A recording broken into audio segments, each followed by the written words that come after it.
Hi, I'm Kevin, and this is HFX by Bike, a channel all about getting around Halifax by bike. The goal for most of the videos I make is to show off the city's bike network and how individual or groups of bike infrastructure can be used to get around. But in today's video, I want to talk about what bike infrastructure is for in a wider sense and why people fight for it. I tend to think of bike lanes and other infrastructure as having two main goals. The first is straightforward, and that's to make things safer and more comfortable for people who use a bike to get around. On that account, bike lanes work really well. The impact of bike infrastructure on safety varies based on the design. For instance, a 2009 review of the literature found that along major roads, bike lanes next to parked cars reduce cyclist injury rates by 30%. Painted lanes without parked cars reduce risk by 45%, but the really big drop came from fully separating cars and bikes. Protected lanes reduced risk by 89% relative to no infrastructure along major roads. The increase in actual safety translates into perceived safety too. The more separated bikes are from cars, the safer cyclists feel getting around. You can actually see this in the paths that cyclists take to get around urban environments.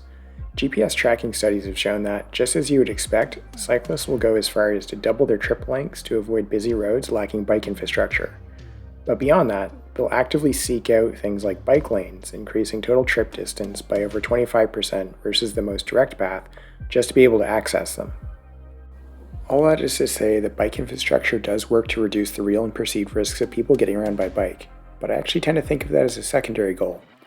To me, the main function of bike infrastructure isn't so much about the people who already get around by bike, it's the people who could, but don't currently feel safe doing so. Anyone getting around by bike is already accustomed to the Sophie's choice of route planning in a city with an underdeveloped bike network. Your trip can be safe and comfortable, or it can be efficient, rarely both. The GPS tracking study I cited earlier found that cyclists will more than double the length of their trips to avoid major roads.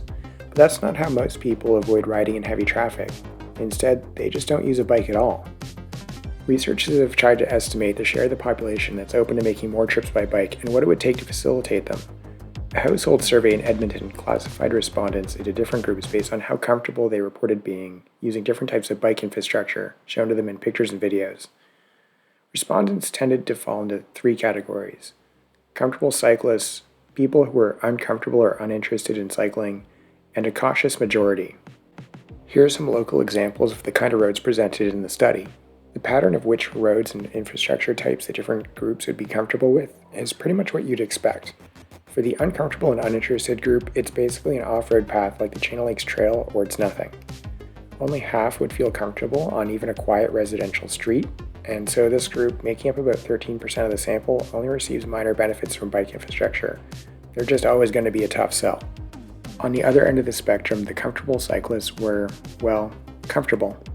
The majority of this group reported they were or would be comfortable biking on every type of road and infrastructure type aside from major roads without any type of bike infrastructure. Even then, a near majority was at least somewhat comfortable biking on major roads. This group, making up 25% of the sample, reported being more comfortable on roads with bike infrastructure, but it wasn't really a deal breaker. In between the two are what the authors termed the cautious majority. This group has about the same share that are comfortable with off-road paths and quiet residential streets as the comfortable cyclists, although it is split a bit more between those that are very versus somewhat comfortable. The real difference is in how this group responds to bike infrastructure on major roads. Without any bike infrastructure, major roads are basically a non-starter for this group, with only a small fraction saying that they would even be somewhat comfortable. But if you add in a protected lane on the same road, you get nearly half reporting that they would be very comfortable, and the vast majority saying that they would be at least somewhat comfortable riding on it. This group, the one most likely to be pushed away from getting around by bike due to a lack of bike infrastructure, was 62% of the sample. The evidence on whether building out bike infrastructure actually increases ridership is pretty straightforward. It does. If you build bike infrastructure, you tend to get more bikes on that road than you did before you built it out.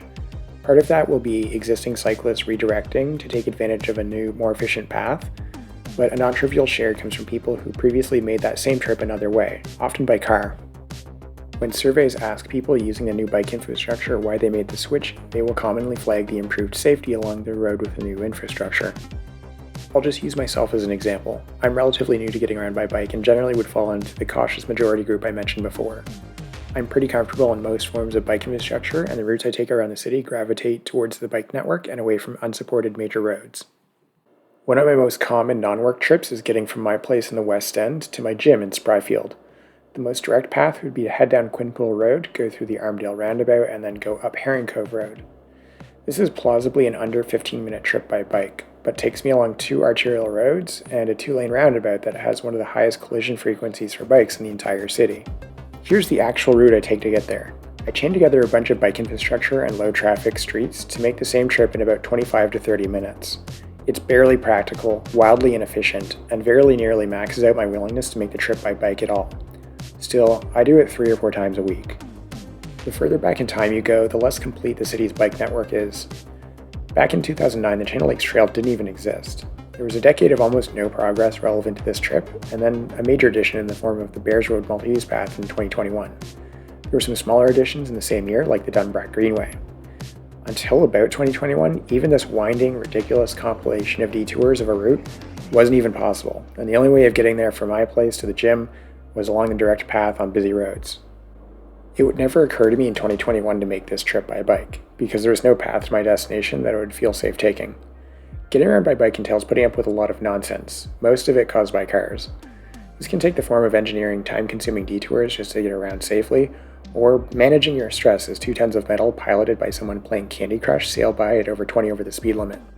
The basic purpose of bike infrastructure is to reduce the amount of nonsense that people have to put up with to get wherever they're going by bike. People vary on how much they're willing to put up with in terms of obvious safety issues or general inconvenience in their day-to-day lives. But if the goal is to get people to seriously consider swapping out their car for a bike for at least some trips, those trips need to be perceived as reasonably safe and convenient. And the way to get there is by building out a robust network of bike infrastructure. That's it for this one.